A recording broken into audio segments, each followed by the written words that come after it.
네, 오늘부터 이제 4주간 동안 수요 오전 예배는 섬김학교로 이렇게 진행이 됩니다. 오늘은 1강인데요. 제목은 이제 보시다시피 긍휼 사역의 성경적인 의미를 대해서 이렇게 함께 나누려고 합니다. 실제로 이제 긍휼 사역이라고 얘기를 하면은 우리가 이제 잘 알다시피 어려운 사람을 좀 도와주자. 우리가 함께 힘을 모아서 마음을 모아서 도와줍시다. 이것을 어떻게 이제 잘 할 것이냐 여기에 대한 이제 이야기를 하는 것이죠. 그런데 그냥 선한 마음, 좋은 마음, 돕고자 하는 그런 마음만 가지고 참여하는 그와 같은 부분들이 있다라는 것이에요. 그런데 이렇게 선한 마음과 그리고 좋은 마음을 가지고 출발하는 것은 말 그대로 출발선에 서는 것입니다. 출발선에 서서 이제 출발해서 한 발, 두 발, 세 발 앞으로 이제 나아가면서 이제 어려운 이웃들을 만나게 되고 그들에게 필요한 것을 이렇게 파악하게 되고 그리고 이제 전달을 해야 된다는 것이죠. 근데 이게 생각보다 어려울 때가 있다라는 거예요. 그렇기 때문에 어떻게 하면은 더 잘 긍휼 사역이라는 것을 어려운 이웃들을 도울 수 있을까? 이와 같은 부분들을 무엇을 근거로 우리가 시작을 하고 앞으로 나아갈 수 있을까? 여기에 대해서 생각을 해볼 필요가 있다는 것이죠. 그런 의미에서 이제 성경으로 돌아가 봅시다라는 것을 이 시간에 함께 이야기를 나누려고 합니다. 여러분 교회에서는 참 여러 가지 사역을 합니다. 여러분 기억나시는 사역들이 상당히 많이 있으실 것 같은데 교육에 대한 사역들도 있죠. 양육에 관한 것들도 있습니다. 선교, 전도에 대한 부분도 있죠. 예배 하나만 하더라도 그 안에 다양한 사역들이 이렇게 있습니다. 교회에서는 정말 많은 사역들을 이렇게 하고 있습니다. 그런데 특별히 이 긍휼 사역에 초점을 좀 맞추고자 하는 이유가 따로 있습니다. 왜냐하면 가난한 사람들이 늘 있기 때문에 그렇습니다. 늘 있습니다. 신명기 15장 11절 말씀에 보면 이런 표현이 있습니다. 땅에는 언제든지 가난한 자가 그치지 아니하겠으므로 라고 이렇게 전하고 있어요. 예로부터 지금까지 이 가난한 사람들이 없는 시대는 없었다라는 것입니다. 어느 시대에나 어느 장소에나 그리고 어느 사회에든지 어느 집단에서든지 가난한 사람들은 늘 있어 왔습니다. 그렇기 때문에 그들을 무시한 채로 다른 모임을 갖는다든지 그렇게 함께 어우러져서 살 수는 없는 것이죠. 그들을 신경 쓸 수밖에 없습니다. 함께 가려면은 그들을 신경 쓸 수밖에 없는 것이죠. 교회가 특별히 이제 그 부분을 신경을 써서 함께 모여서 힘을 모으고 이렇게 걸어가고 있는데 요즘 시대에 와서 특별히 긍휼 사역에 관심을 좀 더 가질 필요가 있다라고 생각하는 이유가 있습니다. 첫 번째는 뭐냐면은 다음 세대의 그런 가치, 그 다음 세대가 추구하는 그런 영적인 가치, 신앙적인 가치, 생활의 가치가 이 긍휼 사역과 맞아가는 부분들이 있다라는 사실이에요. 여러분 지용근 대표님 아시지요? 그분이 이렇게 목회 데이터 연구소를 운영을 하시면서 이렇게 매주마다 그리고 때마다 시마다 이렇게 데이터들을 올려주시고 이렇게 알려주신 부분들이 있습니다. 그 중에 하나의 내용을 보면 3040 세대들이 교회에 이렇게 출석하면서 만족해하는 이유가 있어요.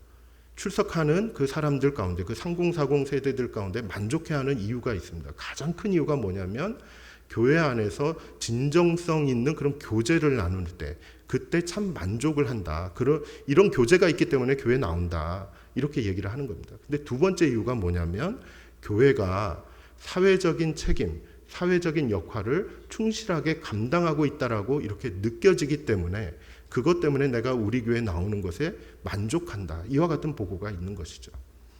그러니까 3040 세대, 우리가 다음 세대에 대해서 많이 이야기를 하는 데 있어서 우리가 놓치기 쉬운 부분들이 바로 이 교회의 역할에 대한 부분입니다. 사회에 대해서 어떤 역할을 감당을 하고 있느냐에 대한 부분이죠. 특별히 이 가난한 사람들에 대해서 어떠한 역할들을 지금 감당하고 있는가, 여기에 대해 초점을 맞출 필요가 있다라는 점을 우리는 주지할 필요가 있다라는 것입니다. 또 하나는 이제 뭐냐면은 요즘 시대에 이렇게 긍휼 사역에 좀 더 초점을 맞추려고 하는 또 하나의 이유는 교회가 상당히 여러 가지 일들을 많이 하죠. 그리고 좋은 일들 많이 합니다. 그리고 지역사회 어려운 이웃들 돕는 일들도 많이 하고 있습니다. 실제로 많이 해요. 다른 종교와 비교해 봐서 상당히 많은 비중을 차지하고 있는 것이 사실입니다. 그게 60년대, 70년대 이후에부터 오늘날까지도 여전히 그 흐름이 이어지고 있는 것이 사실이에요. 그런데 이 사람들, 지역 주민들은 교회가 그렇게 열심히 많은 일들을 감당하고 있는데 그 교인들은 여기에 대해서 인정을 하지 않는다는 것입니다.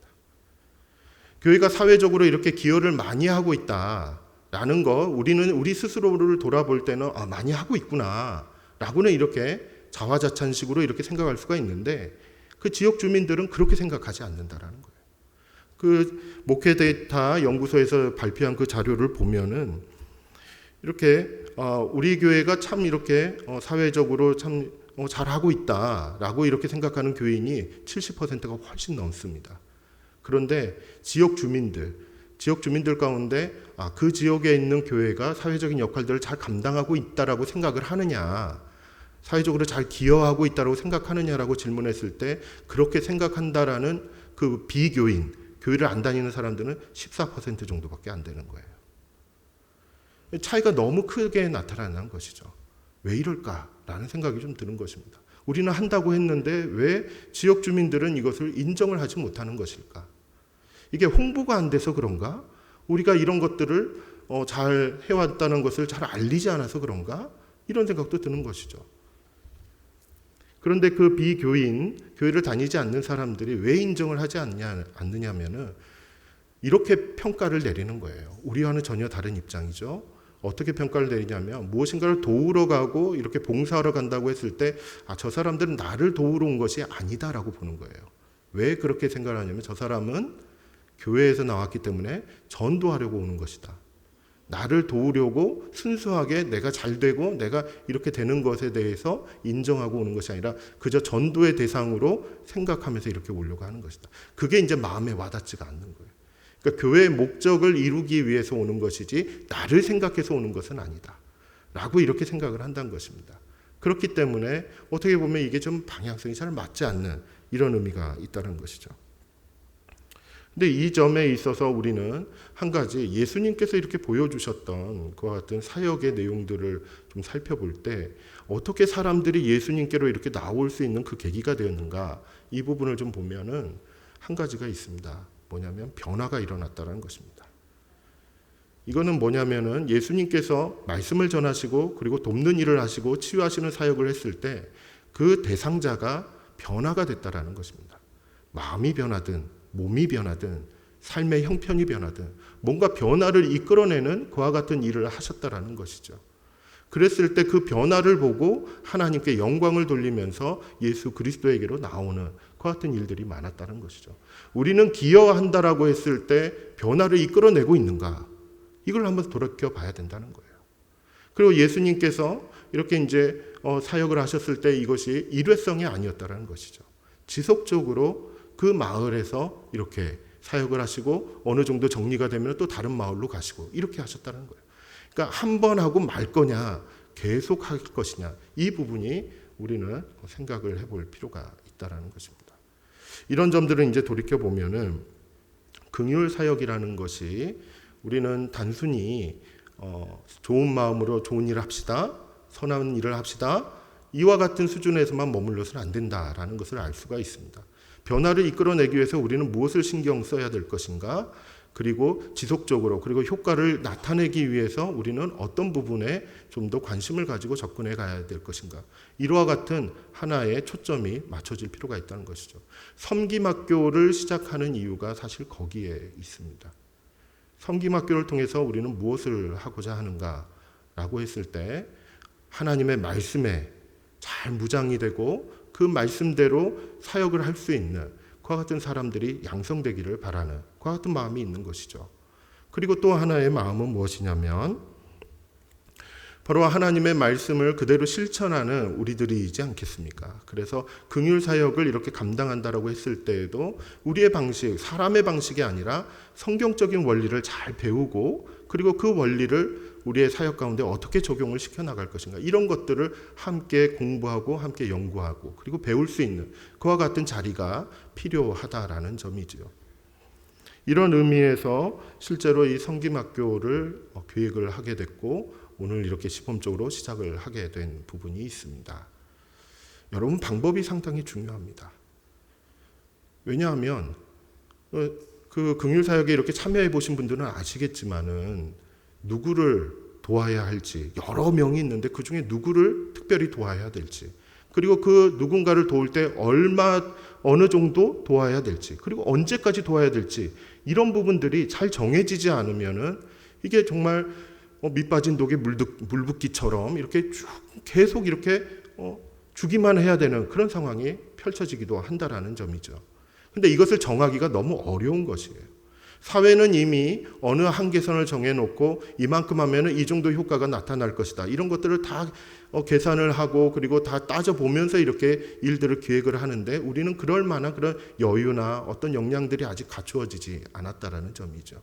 방법이 아주 중요합니다. 우리는 귀한 성도님들의 그런 헌금을 가지고 함께 선한 사업에 함께 이렇게 동참하고 있기 때문에 더더욱 이와 같은 방법에 있어서 우리는 더 많은 정보를 얻을 필요가 있고 그것을 우리의 사역에 잘 적용을 해나가는 지혜가 필요한 점이 있는 것이죠. 그렇기 때문에 성김학교는 필요하다라고 이렇게 여겨집니다. 근데 이 시간에는 구체적인 그런 방법론에 들어가기보다는 일단은 먼저 성경으로 돌아가고자 합니다. 왜냐하면 이 성경 말씀 안에 이 긍휼사역의 근본이 담겨져 있기 때문에 그렇습니다. 이 근본부터 우리가 잘 따져보고 그리고 잘 다져놔야 우리가 이 위에서 세워져 갈 수가 있는 것이죠.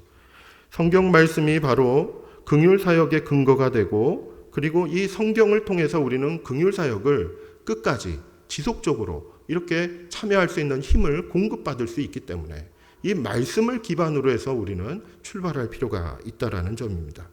그리고 이 성경 말씀을 통해서 과연 긍휼사역에 참여하는 봉사자들이 어떠한 사람인가, 무엇을 하는 사람인가, 어떠한 가치를 가지고 있는가, 하나님께로부터 어떠한 인정을 받을 수 있는가, 이와 같은 긍휼사역자로서의 그런 봉사자로서의 정체성을 이 말씀을 기반으로 해서 우리는 확보할 필요가 있다라고 말씀드릴 수 있습니다. 그리고 어떻게 도와야 될지, 그 도와야 되는 그 기본적인 원리들, 이와 같은 부분들도 하나님의 말씀 안에서 예수님의 그 사역의 모습 가운데서 하나님의 역사하시는 그 같은 방법 안에서 우리는 하나하나 배워갈 수가 있게 되는 것이죠. 그렇기 때문에 우리는 하나님의 말씀을 기반으로 해서 긍휼사역을 하나하나 배워가고 알아가고 실천을 할 필요가 있습니다. 이 시간에는 왜 긍휼사역에 참여해야 하는가, 아주 기본적인 내용이죠. 왜 긍휼사역에 참여해야 하는지, 이 부분을 놓고 크게 두 가지 측면에서 함께 살펴보고자 합니다. 개인적인 측면과 그리고 교회적인 측면에서 함께 살펴보려고 하는 것이죠. 먼저 개인적인 측면에서 우리가 왜 긍휼사역에 참여해야 하는가, 이 성경적인 의의에 대해 함께 살펴보겠습니다. 한번 따라서 해주시면 좋겠습니다. 우리는 긍휼사역을 통해 하나님을 닮아갑니다. 우리는 긍휼사역을 통해 하나님을 닮아가기 때문에 긍휼사역에 참여할 필요가 있습니다. 웃으시는 분이 있어요? 네. 퀴즈를 보세요. 네. 네. 여러분, 예수님을 믿고 새로운 삶을 사는 사람은 정말로 새로워집니다. 왜냐하면 삶의 방향이 완전히 바뀌기 때문에 그렇죠. 예수님을 믿기 전에는 그동안에 내가 학교에서 배웠던, 부모님에게서 배웠던, 사회를 통해서 배웠던 이 배운 것을 기반으로 해서 내가 옳다라고 생각하는 것을 따라 살아가는 것이 일반적입니다. 그런데 예수님을 만나게 되었어요. 인격적으로 만나게 되었고 나의 하나님, 나의 구원자로 모시게 되었어요. 그러면은 어떤 변화가 일어나게 됩니까? 예수님만이 내 삶의 중심이 되고 내 삶의 인도자가 되고 내 삶을 이끌어 가시는 참된 하나님이 되어주신다라는 것이죠. 그래서 이러한 삶을 꾸준하게 말씀을 기반으로 한 걸음 한 걸음 걸어가는 사람은 그 사람의 생각과 말과 행동을 통해 무엇을 발견하게 됩니까? 하나님을 발견하게 되는 것입니다. 하나님을 점차 닮아가게 된다라는 것이죠. 여러분, 하나님의 성품이라고 했을 때 그 성품을 크게 두 가지로 축약할 수가 있습니다. 하나는 사랑, 하나는 공의입니다. 사랑과 공의, 이것이 하나님의 성품을 대표하는 두 가지 성품이라고 볼 수가 있죠. 여러분, 저는 긍휼이라는 이 용어 안에, 이 단어 안에 이 사랑과 공의가 함께 들어가 있다라고 이렇게 감히 말씀드릴 수가 있습니다. 가난한 사람들을 불쌍히 여기는 마음, 자비로운 마음, 이와 같은 마음은 긍휼의 단 한 면입니다. 감정적이고 정서적인 측면을 포함하고 있죠. 사랑의 모습을 포함하고 있다라고 볼 수 있습니다. 하지만 이것은 단순히 감정적인 마음만을 가지고 보지 않습니다. 행동의 요소들까지도 있는 것이죠. 그 행동의 요소들은 실제로 이 마음, 불쌍히 여기는 마음이 몸을 움직이게 하고 계획을 세우게 하고 그리고 그 사람에게 필요한 것을 알게 하고 묻게 하고 그러면서 준비해서 이렇게 제공을 하려고 하는 여러 가지 그런 원동력으로 이렇게 긍휼이라는 것은 작동을 하게 되는 것이죠. 그런데 이것이 이제 마음과 행동이 같이 가는 단어라고 할 수 있는데 이것이 어떻게 해서 공의로 발전을 해나가겠습니까? 이 공의는 개인적인 영역이 아닙니다. 공의는 집단적인 영역인 것이죠. 이 가난한 사람들이 모여있는 그 같은 집단, 그 사회를 돌이켜보았을 때 나 한 사람이 한 명을 돕고 또 한 명을 돕고 또 다른 크리스찬이 또 한 명을 돕고 이와 같은 하나의 흐름이 생겨나게 된다면 이 집단으로 또한 공동체적으로 이 긍휼의 사역을 참여하게 됐을 때에는 이 사회가 공의로운 사회로 변화될 수 있다라는 것을 알려주는 것입니다. 하나님께서는 우리가 잘 알다시피 사랑이 많으신 하나님이십니다. 그리고 공의로우신 하나님이십니다. 때로는 심판도 하실 수도 있지만은 때로는 하나님이 옳다라고 여기시는 것들을 이렇게 세워가시는 그와 같은 하나님이신 것이죠. 그와 같은 하나님의 모습을 어떤 사역을 통해서 이루어갈 수 있겠는가? 여러 가지 사역의 모습이 있겠지만은 거기에 긍휼의 정신을 담아내는 그와 같은 사역이 하나님의 사랑과 공의를 이루어가는 데 있어서 기반이 될 수 있다라고 말씀드릴 수 있는 것입니다. 여러분, 하나님은 삼위일체 하나님이시죠? 아닌가요? 네. 예, 삼위일체 하나님이십니다. 이 삼위일체 하나님께서는 성자 예수님, 성부 하나님, 성령 하나님 모두 다 이 긍휼에 대해서 이렇게 잘 알려주신 부분이 있습니다. 먼저 성자 예수님에 대해서 이 긍휼에 대해서 어떻게 알려주고 계시냐면 오늘 본문에 있는 말씀을 보면은 예수님께서 이렇게 자신의 정체성 그리고 자신의 하는 일, 자신에 대해서 이렇게 설명을 할 때 이 긍휼 사역을 가지고 설명하는 것을 우리는 볼 수가 있는 것이죠. 세례 요한이 감옥에 갇히게 되었습니다. 예수님께서 하시는 사역에 대해서 궁금해하고 있었고 그 정보, 그 소식들을 늘 듣고 있었습니다. 제자들이 와서 예수님에 대해서 이런저런 이야기를 하고 있었다는 것이죠. 세례 요한이 그 얘기를 들었을 때 그렇다면 제자들이 참 의심스러워하는 부분이 있구나. 오실 그이가 과연 당신입니까? 과연 예수님이 하시는 일들을 보니까 이분이 과연 메시아인가? 여기에 대해서 궁금해하기 시작했다라는 것입니다. 그래서 세례 요한이 제자 둘을 예수님께 이렇게 보낸 것입니다. 보내서 물어보라고 했습니다. 오실 그이가 당신이십니까? 이 질문을 들으시는 예수님께서 대답하시는 것이 바로 22절에 있는 말씀입니다. 우리 누가복음 7장 22절 우리 한번 같이 한번 읽어보겠습니다. 시작. 예수께서 대답하여 이르시되 너희가 가서 보고 들은 것을 요한에게 알리되 맹인이 보며 못 걷는 사람이 걸으며 나병 환자가 깨끗함을 받으며 귀먹은 사람이 들으며 죽은 자가 살아나며 가난한 자에게 복음이 전파된다 하라. 아멘. 여러분, 맹인이 본다라고 했습니다. 시각장애인이 본다라는 것이죠. 지체장애인이 걷는다라는 것입니다. 그리고 청각장애인이 듣는다라는 것입니다. 죽은 자도 살아난답니다. 그리고 가난한 자에게 복음이 전파된다라고 합니다. 이와 같은 사역을 한 단어로 뭐라고 할 수 있겠습니까? 바로 긍휼 사역인 것입니다. 예수님께서 자신의 하시던 일 그리고 메시아 되심에 대해서 이렇게 궁금해하고 있는 그 사람들을 향해서 자신에 대해서 설명해 주신 것이 나는 이런 사역을 하는 사람이다. 와서 보시오. 보니까 이런 일이 있지 않습니까? 이것으로 나를 판단하시오. 이렇게 이야기를 하는 것입니다. 예수님께서는 자신의 정체성을 무엇으로 설명하셨냐면 치유하는 사역과 그리고 복음 전하는 사역과 회복의 사역으로 자신을 이렇게 설명하셨던 분이신 것입니다. 몸과 마음과 영혼의 장애를 가지고 있는 사람들, 그 사람들이 치유받는 것, 그리고 그 삶을 회복하는 것, 그리고 이 일들이 진행되는 그 과정 중에 복음이 선포되고 전파되는 것, 이것이 바로 예수님이 어떤 분이신지를 이렇게 알려주는 그 같은 모습들이었다라는 점입니다. 예수님은 긍휼 사역을 통해 자신이 어떠한 분이신지를 이렇게 알려주신 것이죠. 그렇다면 성부 하나님은 어떠하셨겠습니까?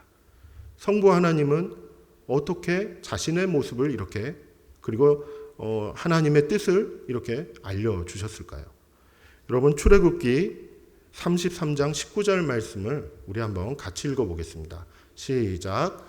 여호와께서 이르시되 내가 내 모든 선한 것을 내 앞으로 지나가게 하고 여호와의 이름을 내 앞에서 선포하리라. 나는 은혜 베풀 자에게 은혜를 베풀고 긍휼히 여길 자에게 긍휼을 베푸느니라. 하나님께서는 자기 자신에 대해서 모세에게 이렇게 설명을 해주실 때 나는 은혜로운 하나님이다. 그리고 긍휼을 베푸는 하나님이다. 라고 이렇게 이야기를 하시는 거예요. 근데 말로만 이렇게 선포하시는 것이 아니었습니다. 하나님께서는 모세에게 이렇게 자신의 어떤 성품, 긍휼의 성품, 은혜로운 성품을 이렇게 잘 전달하기 위해서 그리고 이스라엘 사람들이 그 성품을 잘 이렇게 알고 경험하고 그리고 그 사회 가운데서 그 생활 가운데서 경험할 수 있도록 하나님께서는 무엇을 알려주셨냐면 법을 알려주셨습니다. 법을 통해서 하나님은 자신의 그 긍휼이 많으신 것을 나타내 보이셨다라는 것이죠. 레위기 19장 13절과 14절 말씀을 우리 한번 읽어보겠습니다. 시작. 너는 내 이웃을 억압하지 말며 착취하지 말며 품꾼의 살을 아침까지 밤새도록 내게 두지 말며 너는 귀먹은 자를 저주하지 말며 맹인 앞에 장애물을 놓지 말고 하나님을 경외하라. 나는 여호와이니라. 자, 레위기가 무엇입니까? 하나님의 법을 설명해 놓은 것입니다. 이 법 안에는 이처럼 착취하지 말 것을, 이웃을 억압하지 말 것을 알려주고 있는 것이죠. 장애인에 대해서 적절하게 이렇게 대우할 것을 알려주고 있는 것입니다. 그리고 33절과 34절, 레위기 19장 33절과 34절을 우리 33절만 우리 한번 같이 읽어보겠습니다. 시작. 거류민이 너희 땅에 거류하여 함께 있거든 너희는 그를 학대하지 말고, 이렇게 말하고 있어요. 거류민이 누구입니까? 잠시 왔다가 지나가는 나그네와도 같은 외국인들인 것입니다. 열심히 일을 해서 거기서 돈을 벌고 고향으로 돌아가야 되는 그와 같은 사람들이죠. 그와 같은 사람들을 향해서 무엇을 하지 말라고 합니까? 학대하지 말라는 것입니다. 그들을 정당한 대우를 하라는 것입니다. 여기 안에 이처럼 법을 통하여서 하나님은 하나님의 그 긍휼의 정신을 알려주신 것이죠. 여러분, 법이란 것이 무엇입니까? 행동을 선택하고 결정할 수 있는 기준과도 같은 것이죠. 우리가 법을 어기게 되면 벌을 받게 되는 것이 마땅합니다. 하나님께서 이 법 안에 긍휼의 정신을 담겨두셨다는 것은 우리의 행동의 기준이 무엇이 되어야 함을 알려주냐면 바로 긍휼이 되어야 된다는 것입니다. 긍휼이라는 것은 우리의 삶의 기준이 되는 것이고 행동의 또한 선택의 기준이 될 수 있다라는 것을 하나님은 알려주시는 것이죠.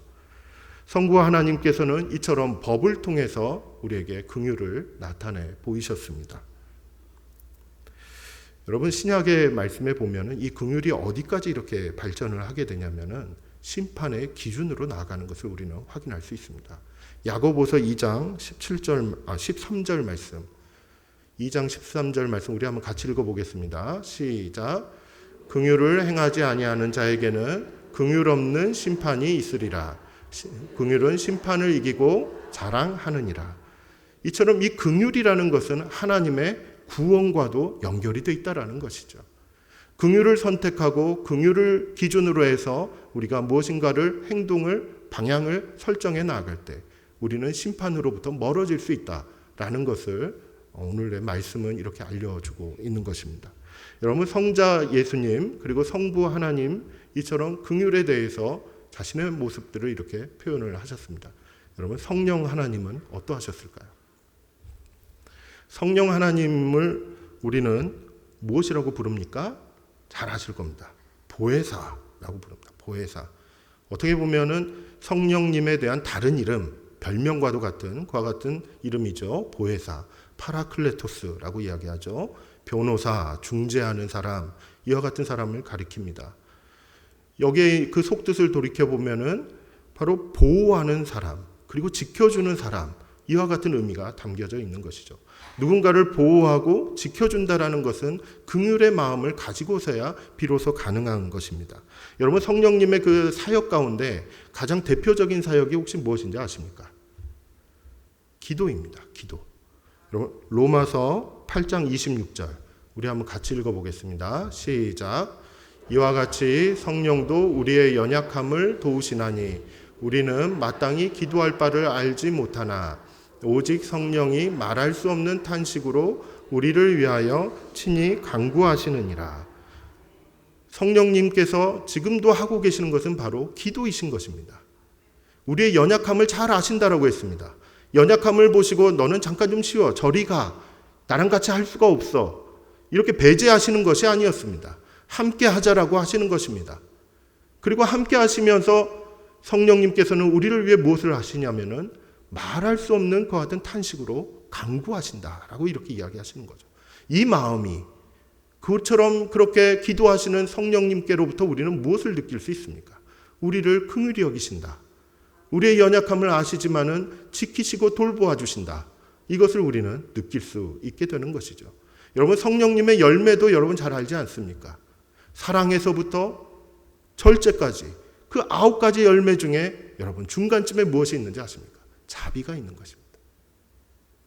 그 자비라는 열매도 보면은 성령님께서 우리의 심령 안에서 우리의 삶 가운데서 맺어주시는 같은 삶의 열매, 성품의 열매와도 같다라는 것이죠. 성령님이 가지신 그 성품은 바로 긍휼이었던 것입니다. 그 긍휼을 가지고 기도하시고 긍휼을 가지고 우리와 함께 하시며 우리를 변화시키시고 성령의 열매들을 하나씩 이렇게 맺어가게 하시는 것입니다. 성자 예수님은 사역을 통해서 긍휼을 나타내신 것이죠. 성부 하나님은 법을 통해서 삶의 기준을 알려주심으로써 긍휼을 나타내 보여주셨습니다. 성령 하나님께서는 성품을 통해서 우리의 변화를 통해서 그리고 기도를 통해서 긍휼을 알려주시는 것이죠. 여러분 우리는 하나님을 따라가는 사람들입니다. 경건의 삶을 살아가는 사람들이죠. 하나님을 따라가다 보면 우리는 하나님의 성품을 닮아가게 되는 것이 사실입니다.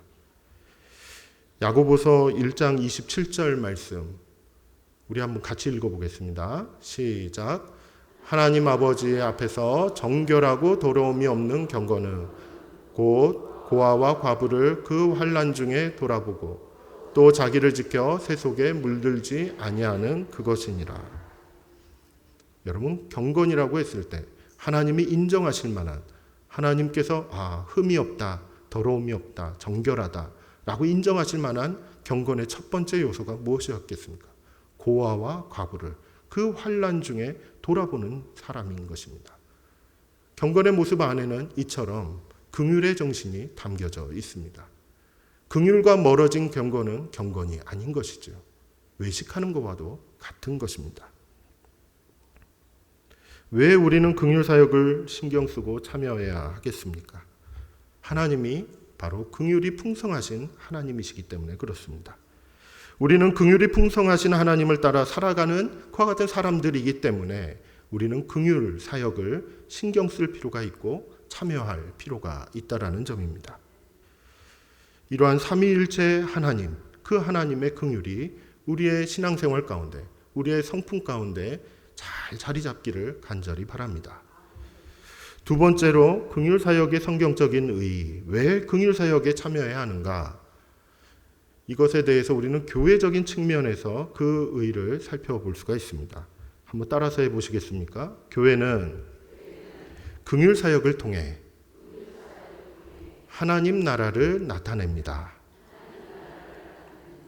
교회는 긍휼 사역이라는 것을 통해서 하나님 나라를 나타내 보일 수가 있다라는 것입니다.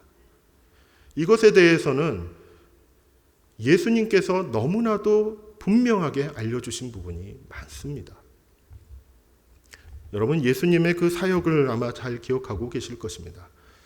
마태복음 4장 23절 말씀 우리 한번 같이 읽어보겠습니다. 시작. 예수께서 온 갈릴리에 두루 다니사 그들의 회당에서 가르치시며 천국 복음을 전파하시며 백성 중에 모든 병과 모든 약한 것을 고치시니, 예수님의 3대 사역이 여기에 들어가 있다고 했죠. 가르치시는 사역, 복음을 전파하시는 사역, 그리고 고치시는 사역이 여기에 들어가 있습니다. 예수님께서는 이 세 가지 사역을 이 마을 저 마을 온 마을을 다니시면서, 온 지역을 다니시면서 이 세 가지 사역을 감당하시면서 무엇을 보여주셨는가? 하나님 나라가 가까이 왔다. 하나님 나라가 가까이 왔다. 그 하나님 나라에 들어가려면 복음을 믿고 믿으라. 복음을 믿으라 라고 얘기해요. 회개하고 복음을 믿는 그 과정을 통해 하나님 나라에 들어갈 수 있다라는 것을 알려주신 것이죠. 그런데 여러분, 이 세 가지 사역 중에서 예수님이 가장 많이 한 사역이 어떤 사역이겠습니까? 성경에 대한 그 분량을 보면은 역시 치료하는 사역입니다. 고치시는 사역인 것입니다. 변화를 나타내시고 그리고 그 변화 가운데서 하나님 나라가 어떠한 나라인지를 보여주시는 그와 같은 사역을 가장 많이 행하신 것을 볼 수가 있습니다. 여러분, 예수님께서 행하셨던 그 가르치시는 사역을 통해서 무엇을 알려주셨냐면 하나님 나라가 이러이러한 나라다. 이러이러한 특성을 가지고 있다라는 것을 설명하는 그와 같은 가르치시는 사역을 하셨습니다. 그리고 복음을 전파하셨다라고 했을 때 이 복음의 내용에 무엇이 있냐면은 하나님 나라에 들어가야 된다. 그래서 잘 준비해야 된다. 회개하고 복음을 믿어야 된다. 이것을 선포하시는 사역을 하셨다라는 것이죠. 그렇다면 고치시는 사역을 통해서, 그 긍휼 사역을 통해서 하나님, 우리 예수 그리스도께서는 무엇을 알리고자 하셨을까요? 하나님 나라가 설명만 해서는 잘 못 알아들을 수 있으니까 신비에 쌓여진 그와 같은 영역이기 때문에 하나님 나라가 어떠한 나라인지를 보여줄 필요가 있다는 것입니다. 눈으로 보고 피부로 느끼고 그리고 오감을 통해서 경험할 필요가 있다는 것이죠. 그것을 경험케 하는 현장, 그것이 바로 치유의 현장이고 고침의 현장이고 회복의 현장인 것입니다. 예수 그리스도의 그 말씀의 능력으로 한 명 한 명이 회복되어져 가는 그와 같은 그 현장이 바로 하나님 나라가 이러한 나라이구나 라는 것을 나타내 보여주는 현장이라는 것이죠. 여러분, 하나님께서는 일하실 때 어떠한 일들이 일어나는가 라고 이렇게 성경에서 쭉 살펴보면 여러 가지 일들이 많이 나타나죠. 하나님께서 일하실 때 어떠한 일들이 일어나는가? 치유의 역사가 일어나는 것입니다. 회복의 역사가 일어나는 것이죠. 마음이 변화되고 삶이 변화되는 그 같은 역사가 일어나는 것이 하나님의 역사입니다. 하나님께서 이처럼 역사하신다라고 했을 때 이 부분을 놓고 우리는 무엇이라고 얘기하냐면 하나님이 임하셨다. 하나님의 나라가 임했다라고 이렇게 평가를 하는 것입니다. 예수님께서는 이 하나님 나라의 사역을 그 공생의 초기에서부터 이렇게 선포하시면서 접근해 들어가셨습니다. 누가복음 4장 18절과 19절 말씀 우리 한번 같이 읽어보겠습니다. 시작. 주의 성령이 내게 임하셨으니 이는 가난한 자에게 복음을 전하게 하시려고 내게 기름을 부으시고 나를 보내사 포로된 자에게 자유를, 눈먼 자에게 다시 보게 함을 전파하며 눌린 자를 자유롭게 하고 주의 은혜의 해를 전파하게 하려 하심이라 하였더라. 아멘. 여러분, 이것은 우리가 잘 알고 있고 예수님께서 그 나사렛 회당에 들어가셔서 처음으로 이렇게 선포하시면서 이렇게 전하신 이사야의 그 선지자의 글에서 이렇게 인용하신 부분입니다. 이 말씀을 통해 우리가 알 수 있는 것은 예수님이 내가 이 땅에 왜 왔는지, 무슨 일을 할 것인지, 그리고 그 일이 이렇게 의미하는 바는 무엇인지 이것을 설명해 주시는 그와 같은 내용인 것이죠. 예수님이 하시고자 하시는 일이 과연 무엇이었겠습니까? 포로된 자들에게 자유가 임하게 하는 것입니다. 눈이 먼 사람들에게 보게 되는 그 같은 회복의 역사가 일어나게끔 하고자 하시는 것입니다. 그리고 눌린 자에게 예수 그리스도께서는 무슨 일을 하고자 하시냐면 자유를 이렇게 주시는 그와 같은 일을 하고자 하시는 것이죠.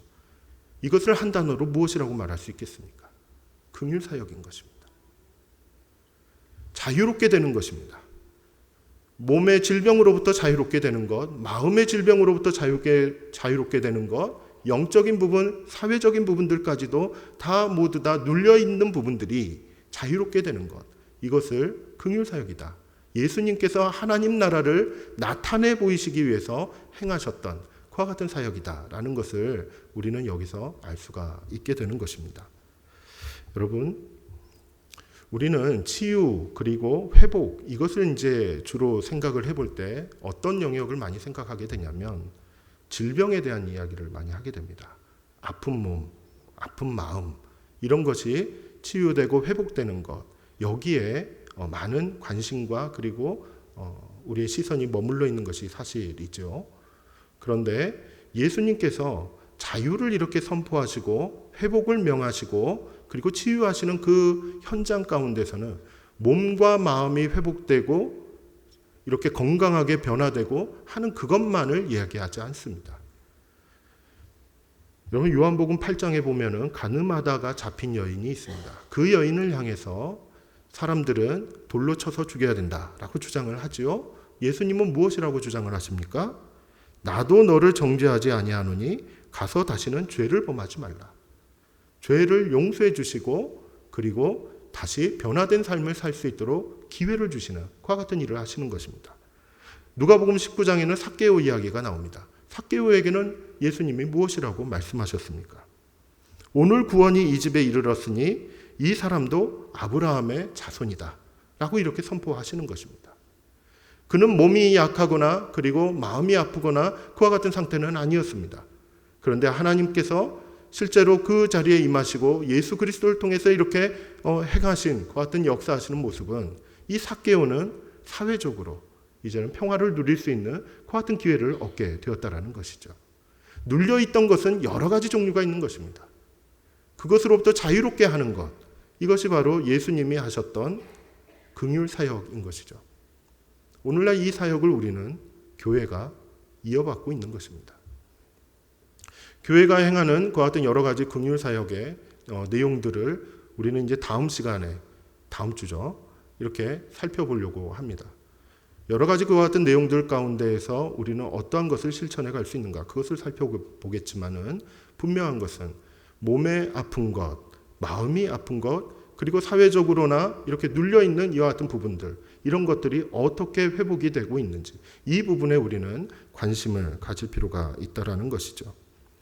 어딘가 아프지 않고 가난하지 않는다 할지라도 건강한 사회생활을 할 수 있도록 돕고 지원하는 것, 이것이 바로 긍휼 사역이고 예수 그리스도께서 보여주신 그 같은 사역이라는 것입니다.